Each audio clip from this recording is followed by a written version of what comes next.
are interested in more information about each of them. Ann is a freelance editor, writer, and arts professional based right here in Columbus, Ohio. With Ann's vast knowledge of Ohio artists, I knew that she was the perfect person to select the 6 artists to complement the 4 artists chosen by Matt Distel and Rachel Turing.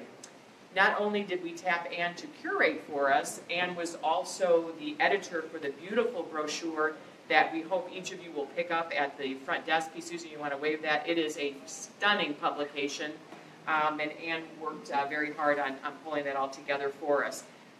We knew Ann was the right person to ask because she has over 20 years experience as the publishing editor at the Wexner Center for the Arts.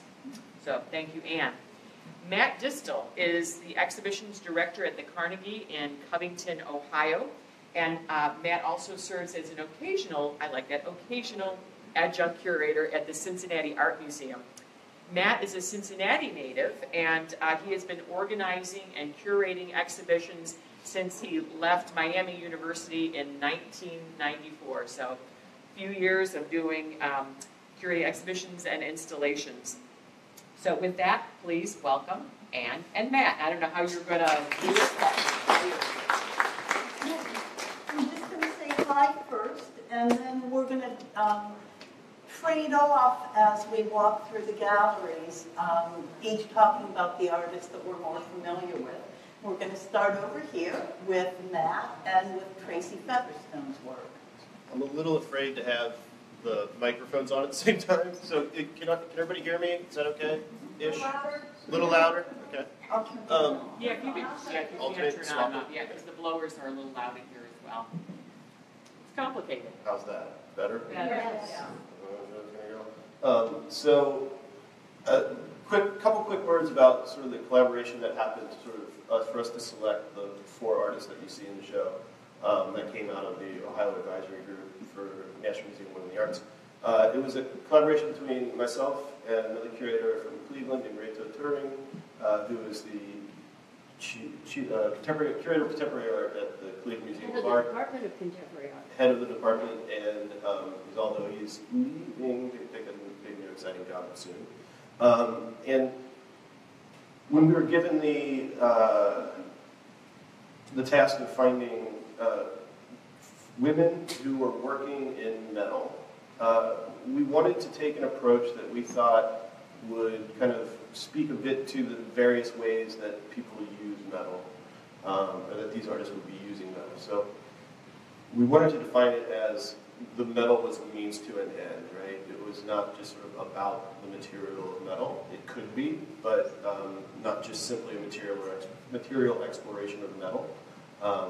So that's why you'll see some things in our selections that don't have metal in them at all, which is kind of crazy. I like it when we can kind of confuse categories sometimes. So, and that material exploration is present in Tracy Featherstone's work. Tracy teaches at Miami University. I've followed her work for a long time. I think she would probably never have classified herself as a metal artist. And she has moved into drawings and painting and typically a lot of sculpture, and maybe most recently considering herself maybe more of a ceramic artist. And I've been following the work for a while, and then when this task came up of metal, I was realizing that in a lot of her forms, the substructure of metal was sort of coming more and more to the fore. And so I started talking to her about that, and then she produced this body of work, which some of them are all paper, but these particular ones include metal. So that's what I really like about Tracy's work, is this kind of constant material exploration. You walk into her studio, and you see like this body of work that is sort of, all paper work, and then you walk in the next month later, and suddenly she's introduced ceramics and some other materials into it. So for Tracy, I really like the way that she has sort of been thinking through these ideas through materials. These particular works are based on rug shapes. She calls them rug drawings.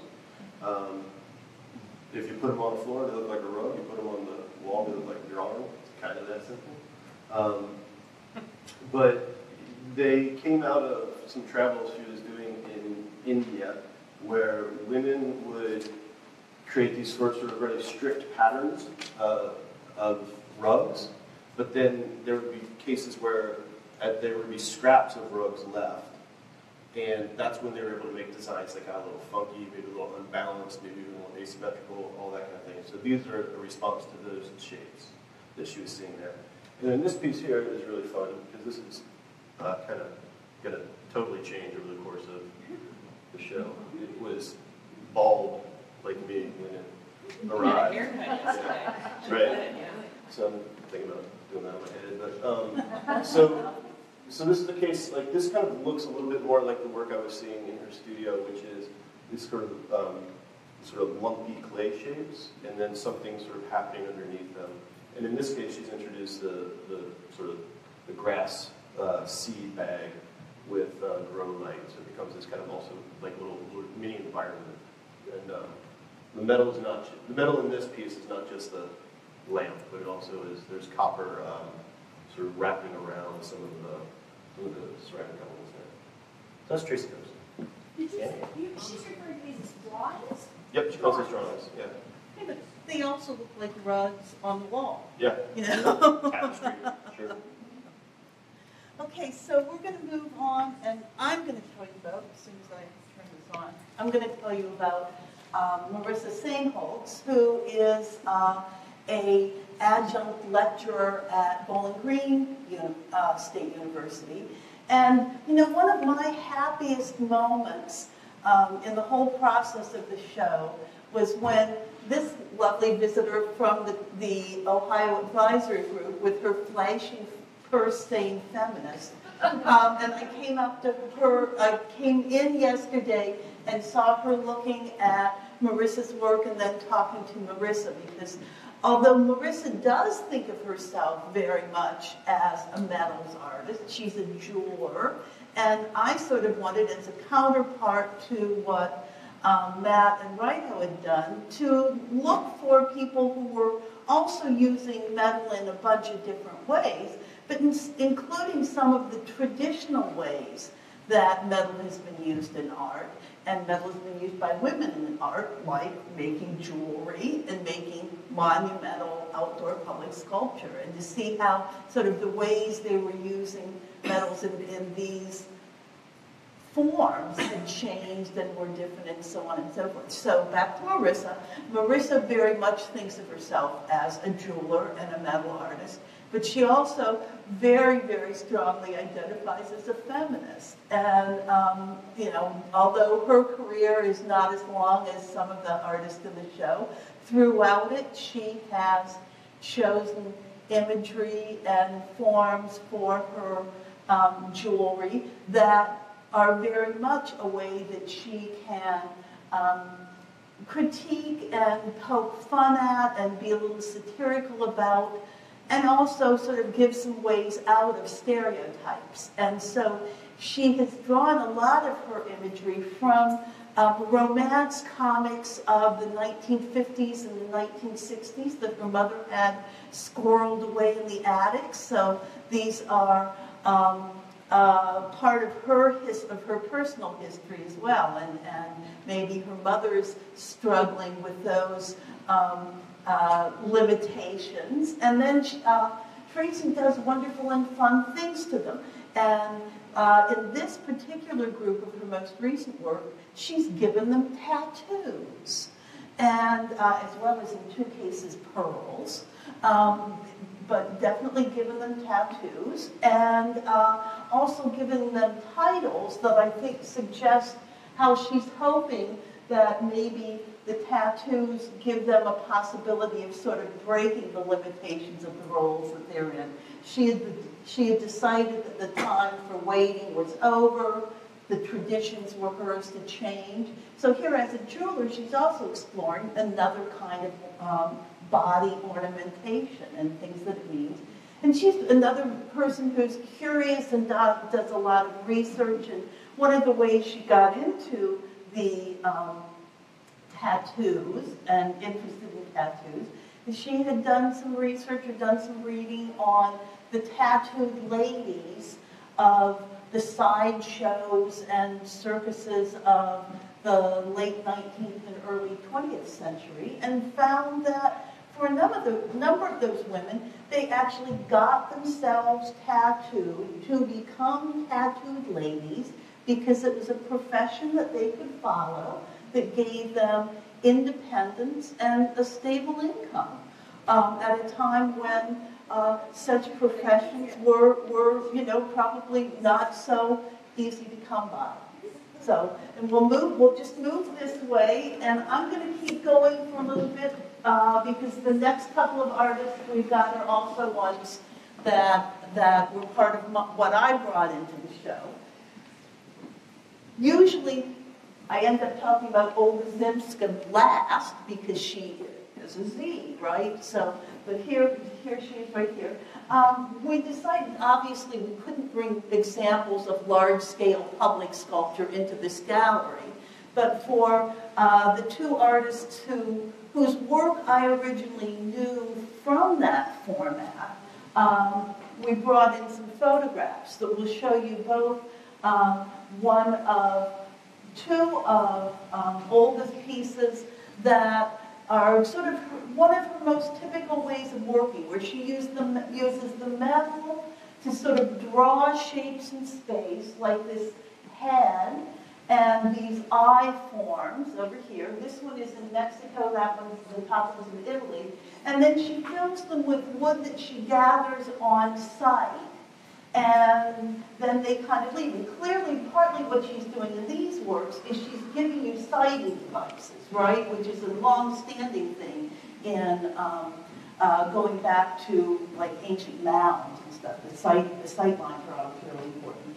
But the piece that I first knew was this one that she did for Dublin, Ohio, where she had taken the way she usually worked and cast those found pieces of wood in aluminum to make the form, and to give it, to use metal as it so often has been done for large-scale monumental work, to be strong and permanent.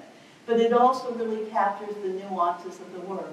As I dug into sort of her work and her background some more, I discovered that she also does these wonderful drawings. I guess we've got a lot of people drawing with bits of metal in them, that utilize these little fingertip plaster figures, but then inside is a magnet. And then these lovely little forms around them are iron filings that are held in place by the magnet. And, this is called, the title is Luna, and it's sort of a moon form, and are these craters or possible constellations, seeing things, but held together with a force that you really can't see. And that's something that I think she's interested in as well. Kelly Malikosek is another artist who defines herself very much as somebody who works with metal, and again, as a jeweler, and is interested in tweaking those conventions in terms of sort of raising questions about wearability and scale and possibilities in jewelry and things like that. But for a long time, she also had made work that was very explicitly about her life as a woman and her experiences of a woman. And when she was a young woman living on her own in New York, she made bracelets and rings that were like defensive weapons, very sort of spiky and things like that. When she had children, she made these hilarious bracelets with carefully crafted glass and metal shapes that were pacifiers, and and in pinks and blues.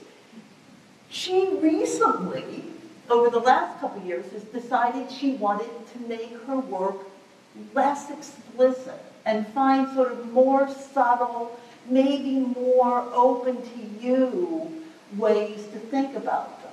And she actually was beginning to move away from that explicitness in these two works of hers, these two pearl and silver jewelry pieces that are becoming more sort of like organic forms and less like specifically narrative ones. But more than that, she sort of stopped working with metal, and she began doing a lot of drawings, and especially drawings that are based on photographs, and looking at the shapes between her children in these photographs, the shapes that were formed by, like where they stood in relationship to one another. And then she'd draw those in with lots of cross-hatching and lots of texture. And she was trying, here she is, and I feel a little silly talking about her work with her here. But then continuing to want to sort of give up working with metal for a while, started making these very sort of breath-filled, soft rather than hard forms of the material, and then sewing around the edges, and finding in that sewing and the stitchery something like the interest she had in the mark making of her drawings. So then it's time in her head to go back to doing some stuff with metal. What can she do? And this is sort of I don't think this is the end of where she's going with this work. I think it's kind of more the beginning. But making some shapes out of the metal forms that she uses so often, but that are also sort of based on these in-between spaces. And then in this group of 75 pins or brooches, making, again, shapes that sort of come out of those in-betweens, but then are embellished with the wonderful sort of Zen activity of making the marks. And all the time, these are shapes that aren't giving you as definite a message, but if you think of them as sort of liminal spaces, as in-between spaces, they can give you sort of a point of starting with constructing meanings that are not necessarily so explicit or narrative. And that's a good place to go to Carmel. So come on over here.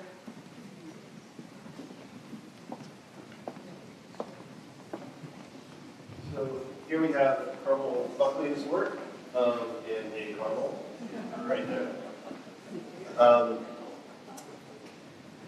This work kind of typifies, to me, sort of what we were looking for in how an artist might approach metal in a really inventive way. So these are not just drawings of drain covers, but they're rubbings.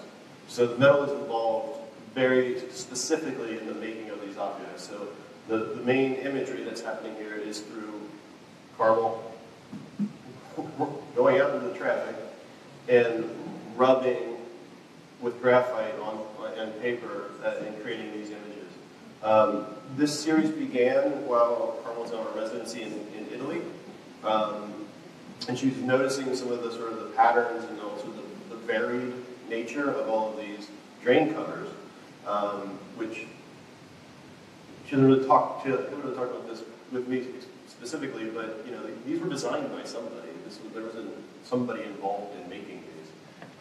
So there's also a craft and a design element to the original pieces. And they become something that is kind of delicate and almost fragile. When you get up close to them, you can see that she's gone back in. Where she went back in and embellished with this very lovely sort of ornate dot patterning on all of these pieces. They've all been embellished in some way. And that sort of reintroduces the artist's hand into something that is kind of an automatic process. There's a way to read these where they're ready-mades, which is something that is sort of existing, and she just sort of recontextualized them out in the gallery. But by going back in and putting those silver point dots, she's reintroduced sort of her will as an artist into the process. And then we'll kind of move over to this guy. Dots. more, yeah, so that sort of embellished drawing kind of component exists here as well. So a lot of Carmel's work is based primarily in drawing. A lot of the work that she does, even though they end up as sculptures or other types of objects, start with drawing. This piece here, the metal component, all these little cast metal heads, and which is her son, right? Well, from her son, that's not her actual son.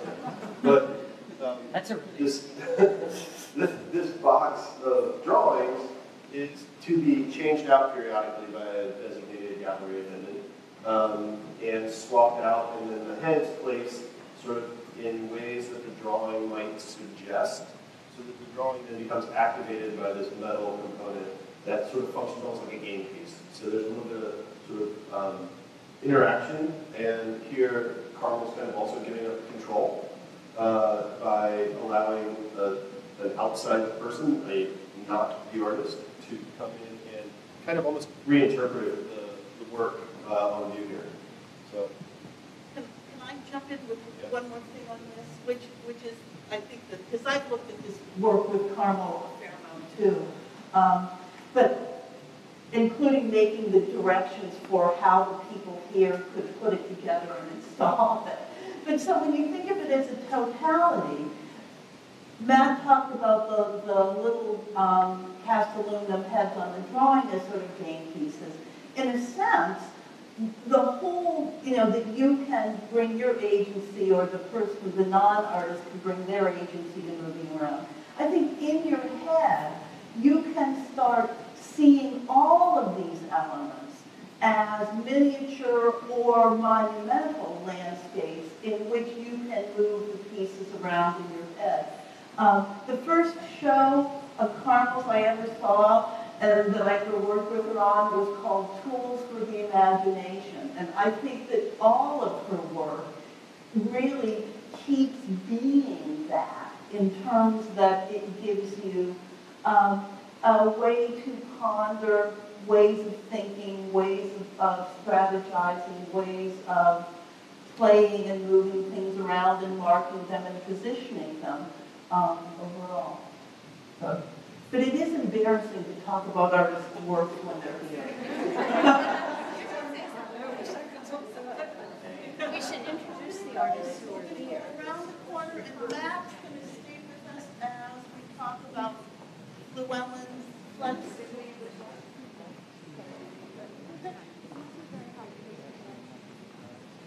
So this is, I apologize that the mic seems to keep going in and out, but I'll try not to yell too loud. So this is Llewellyn, or Welly Fletcher, who I don't think is here. But Llewellyn's work, we're looking at three, not necessarily distinct bodies of work, but three sort of different, they really typify three of the approaches that she's making. This being the sort of the maybe from a slightly earlier body of work, but obviously related. Welly's been thinking a lot about sort of interspecies and sort of and protection. So this is sort of part of her animal-human kinship work, and it clearly sort of suggests something that you could put on and wear, and sort of how that might empower and transform someone. A lot of her work you can actually physically enter, so there are pieces that she has that are life-size that you sort of walk into and you kind of wear the piece. So that protection is coming up, it comes up frequently in her work, and even in the way that she titles them. So like these are titled as shields, that it looks like armor, right? And that is all sort of based in a desire to respond to the current political climate. It has a lot to do with identity politics. You will notice that everything is on this diagonal. And that's a very, obviously a conscious choice, but it's also something that where Welly is really thinking through, like, this is a physical manifestation of queer politics. So this is like a queering, like literally sort of skewing something in order to sort of become this like physical manifestation of those ideas. This shield is the most recent piece, and the felt and the metal, and there's leather behind it. All of these sort of like earthy, sort of real tactile, almost visceral materials. This piece here is a collaboration, and part of the body of work where Welly collaborated with a number of other artists. This one is a collaboration with Amanda Curators, who's another Cincinnati-based artist. And this is a shield. Like, you are able to walk behind it and sort of be behind the shield. And everything that's happening from the fist, the carved wood fist, to this this blanket is also meant to sort of be a protective piece. And this is a traditional Japanese method of quilt making called, I believe it's called shishiko. I think I got that right. But it's very complex, and this is all hand dyed, and it's reinforced and reinforced and reinforced again and again. So it does become again this idea of like and Welly as an artist wants to provide support for people who are engaged in sort of the margins of identity politics. So that's what I love. As you walk past, don't miss seeing the sort of human profiles underneath and behind this. This is interspecies power portrait. So the sort of protective, empowering beak-like, and then the human face behind. Okay, we're going to go back here, and then we'll come back out.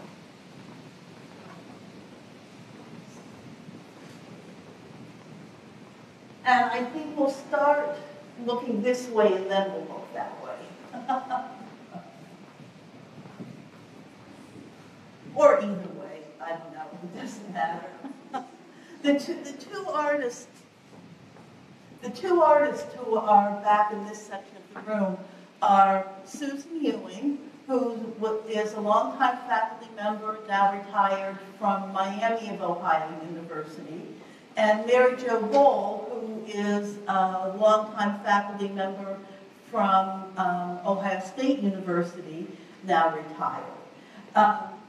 Susan very definitively thinks of herself as a metals artist, and she has worked in sort of every possible way of using metal that that comes up.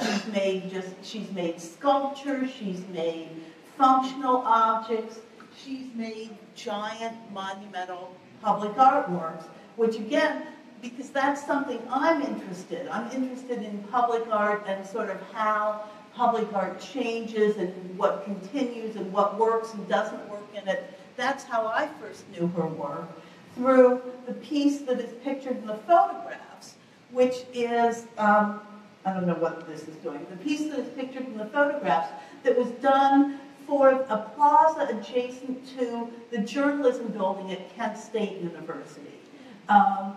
Right back in about 1910, sort of on the cusp of the real decline of the print press, but also very much sort of at a moment from then till now and continuing on, when issues like the freedom of the press and the freedom of speech are very much still in our minds.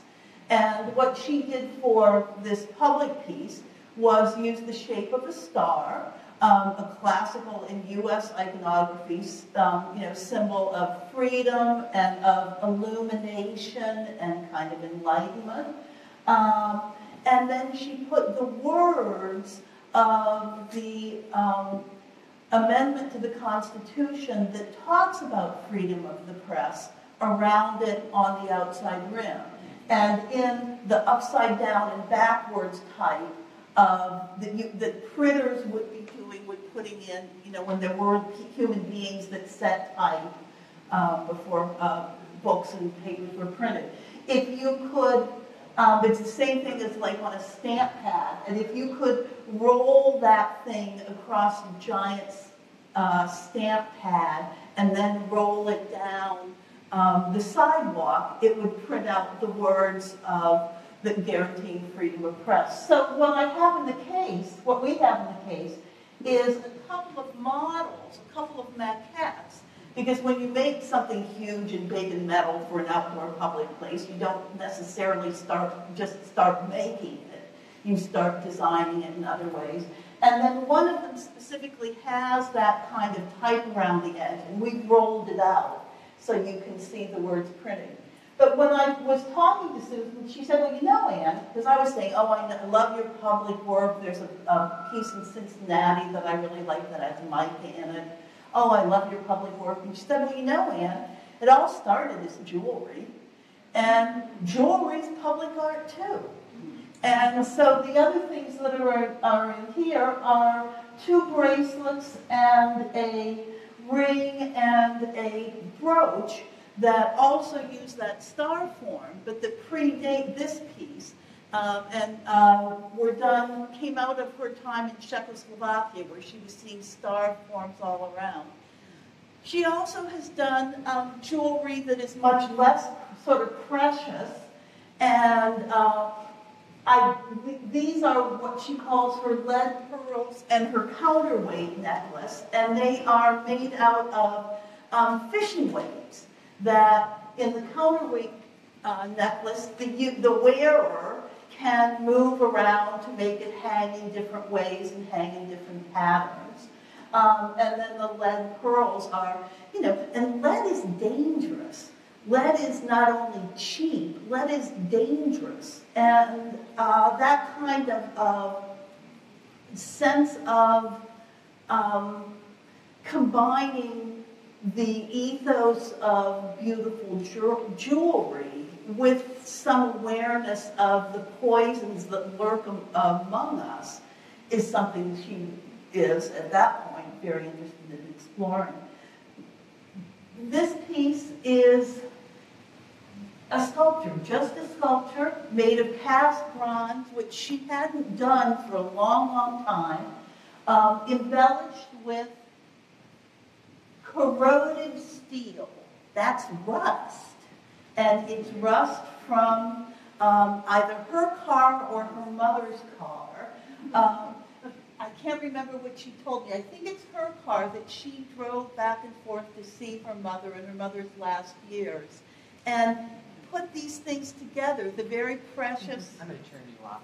Okay. We're away from the receiver. Okay, so combining the very, the sort of precious stability of the cast bronze, and then the the rust of the rust, to make a form that conjures up a specific kind of fungus, and to be, again, using this permanent material of metal, something that becomes a symbol of how nature dissolves, us and everything. And, it's called Memento Mori, and it is a reminder of loss and death and a memorial to her mother. Memento Mori is also a concept that's really, really important in the work of Mary Jo Bohl, who also, Mary Jo studied ceramics, she taught ceramics, she's one of those artists who's used all kinds of different materials, and unlike Susan, I don't think she'd ever say that she was an artist in metal, but she's used metal a lot. And one of her real long time and ongoing interests is showing the permanence of the impermanence of what we perceive to be permanent. And I think one of the reasons that she uses metal in work like these is because it has that connotation of lasting and being permanent and enduring. And then she fills it with references that are seeming to dissolve into impermanence. And the one in the middle, which is a photographic enamel on I think it's cast steel, let me see, on steel, yes, on a steel plate. It's her hands, and it's photographs from her yard that she picked and then let decay for a little while until she thought they were ready to use. And then the little skulls that are, you know, a real classic, long-standing in Western art and art history of a memento mori, a reminder of death in the midst of life and prosperity and whatever. And here, you know, this becomes, the hands are very much an image that you often see on gravestones as well. And the sort of eye figures that you see in these, and these are this one says, "Goodbye, Victorians, goodbye." And Mary Jo has a strong sense of interest in history, and she is always has a strong sense of responsibility to the artifacts of her family and trying to figure out what to do with them. And I think she would sort of wish they would sometimes all dissolve a little bit, but in the meantime, she's very happy playing with them in her art and metaphorically letting them dissolve. So I think we'll go back and let's finish with Lila, and I'll right.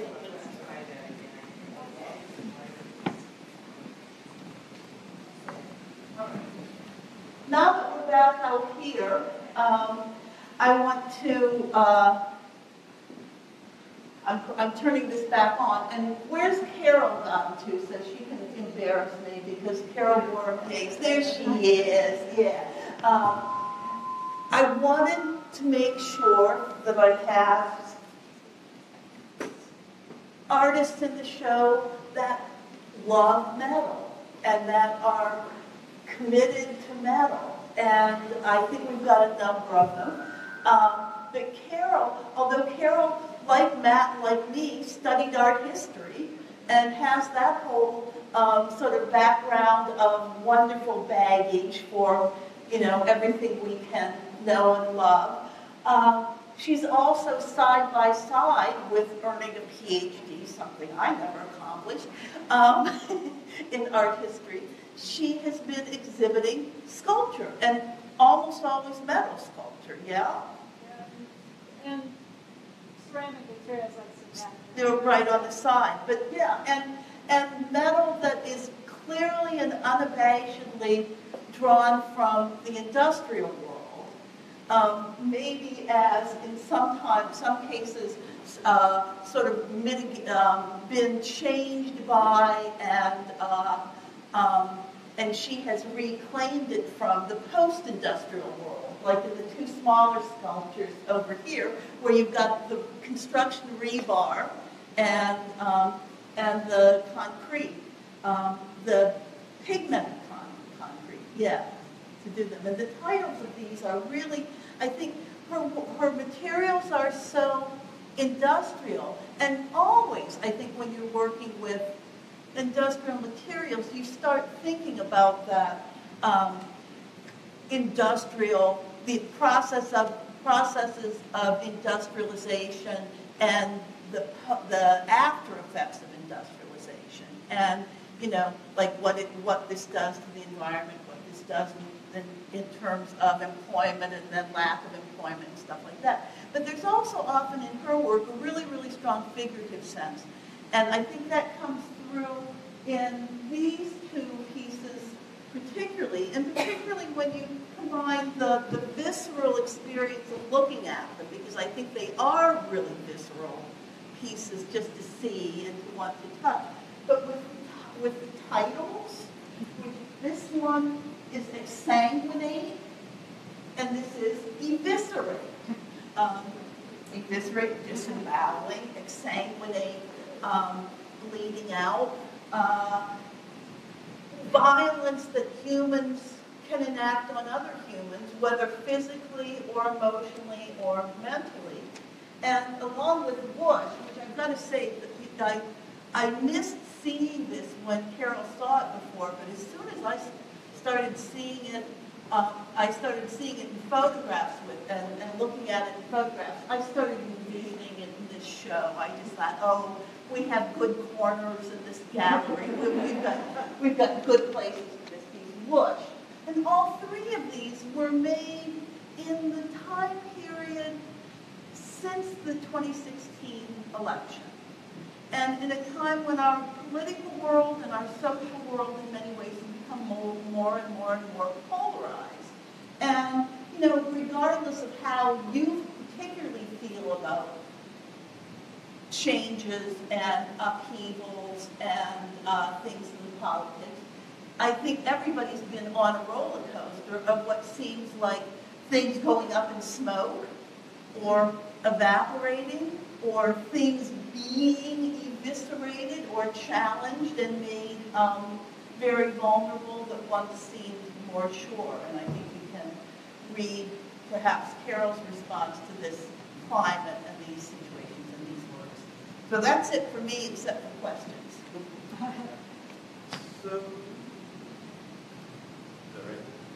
So, I think one thing I want to say before I talk about Layla Corey is that metal, women, Ohio, that's something that is tying all of these artists together. But I think as through Anne's words and talking about the other artists in the show, I think it's really impossible to read the work through just those lenses. Like, this work is about so many more ideas, so many other ideas, so many big ideas. Layla's work, and this is a piece called the Aleppo Bathhouse Fragment. This is born out of another piece of art. Layla is studying architecture right now, so she's one of the younger artists in the show, but she's studying architecture not as a means to sort of maybe build buildings or design buildings. She's studying architecture and the intersection between architecture and art and what creating a space means. So the thing that I love about this work is this was originally a full room. You would walk into a room, like 8 by 10 foot room you would walk into, and it was covered in these tiles.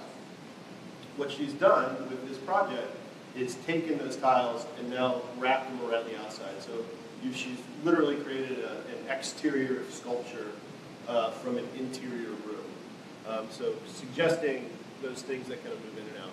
The other piece of this is a recreation from some memory and old photographs and some family conversations of a bathhouse in Aleppo that was destroyed during some of the unrest in Syria. So this is something that she's constantly exploring. It's like a disappearing cultural heritage. And it's one that she's even a little more removed from by living in Cleveland. Her family is from Syria, but they've been in the United States since the mid-70s. So she's exploring like those disappearing cultural heritage elements, architectural elements. So she's like interested in that as a preservation tool, as well as this making further comments on sort of what that means and how public and private spaces are used and utilized for political reasons, and the role of the individual in these like, as Anne mentioned, these more polarized political times. Layla is the artist from our group her work was selected to be displayed at the National Museum of Women in the Arts. So not this piece, but another piece from this body of work. Actually, 2 pieces from this body of work are going to Washington, D.C., and they will be on view. So she's our Ohio representative, to speak in State House terms. She's our Ohio representative into the National Museum of Women in the Arts. Really pleased to have found and met Layla. She's a fantastic artist, and excited to see what she does next. Isn't it wonderful, though, how so many of the artists, in very different ways, are looking at ways of making space and drawing on their specific family histories and that are disappearing in all kinds of different ways and directions, and you know, there's a protection and conservation kind of and remembrance. Thank you both so much. We'll open the floor up to any questions of Anne and Matt, or from the Ohio Advisory Group. If anybody has any questions for our guests from OAG, they're here and be happy to speak with you. So, who has questions? Anyone? Or you could look around. Yeah, or you could, yeah. If you don't, Thank you so very much for coming out today. We really appreciate it. Please tell your friends and family about the exhibition. And I know you'll be hanging out for a little bit, so if you're shy, you don't want to ask it out loud. And you can there catch are them. artists around too. Absolutely. Why don't they each raise their hands? Yeah. Carmel and Carol and Kelly, you guys come over. You should come up in the front. Absolutely. Come on, so we can see you. So, I didn't do it, Harry did it. no, I was just thinking. So, Kelly, Carol, Carmel. And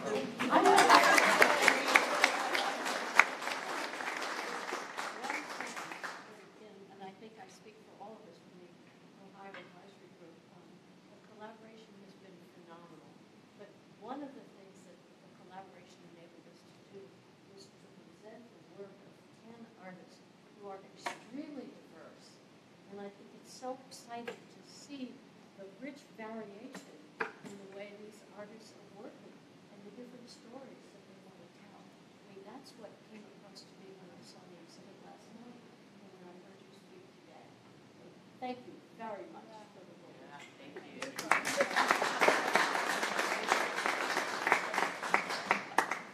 Okay, please join us for, we have several programs throughout the run of the show. We've got postcards up front that'll give you a rundown of the talks and the workshops, and please grab a brochure on your way out. Thank you so much. Say that so often when you ask artists, artists work really hard to get the stuff ready for a show. And when you then, on top of that, say, now, can you come do a talk? Can you come do a program? You get a somewhat tepid response. But all 10 of the artists in this show are doing something. Are doing a workshop, are doing a gallery talk, artist talk of one kind or another. I have a question for the artist. What did you learn in the show that you didn't know from your colleagues? Because, it's interesting, you're working with metal and working with cement, concrete, but what did you learn from other artists that are working with similar materials that you didn't know? That was a revelation for you. Well, I know Mary Jo Ball really well. We started at OST. She started a little before me, about 1992. She might have been there a year or visiting artist. I came in 1990 visiting artist, and I started in 1992. But these metal pieces, I haven't really seen, and especially the far one, the cast iron. I think it's stunningly beautiful, and I really love, again, those found elements that start to make up this space. It's really stunning, and I feel I know her work really well. So it's just great to see the work out and shown. And and I know the middle one, that's on steel with the photo images that are put on the steel. I don't really know the process, I'm probably knows better than me. But again, I've seen these in the studio. I haven't necessarily seen them out in galleries. So it's just great, exciting for me, especially with MJ, to see the work out and being shown. Although she has shown internationally and she shows, but often you're working here and you end up not really showing the work that much. So that's great. It's great to see. And other artists too. If I didn't know about them, I asked, did you know about them all already? So, it's really informative. It's great to walk around and see the work. A few artists I know already, so it's great to see them new work. It's great to walk with hands and vocabulary. I just feel so lifted in some of it. I think after attending last night and talking to some artists and then listening to the talk now, I realized, how each person was engaging somewhat politically in some way, whether it was like a movie in or coming out. I hadn't thought about your work in such a political way until, even though I know that intellectually, like I just was kind of like, as I put together this title, that was really interesting to me to see how everybody was somehow engaging, whether it was very overt or not. It did seem that way to me after this talk, especially. I think it's hard not to. It just depends on what you want to foreground.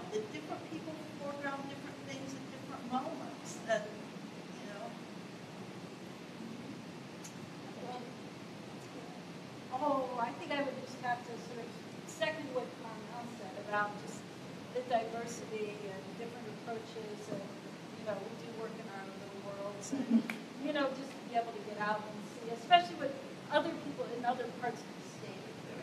But I'll know the local scene, but I don't really know that much about Cincinnati, or maybe know a little bit more, but yes. Well, you're all women to watch, and we can't wait to see where you take us. Yeah, thank you.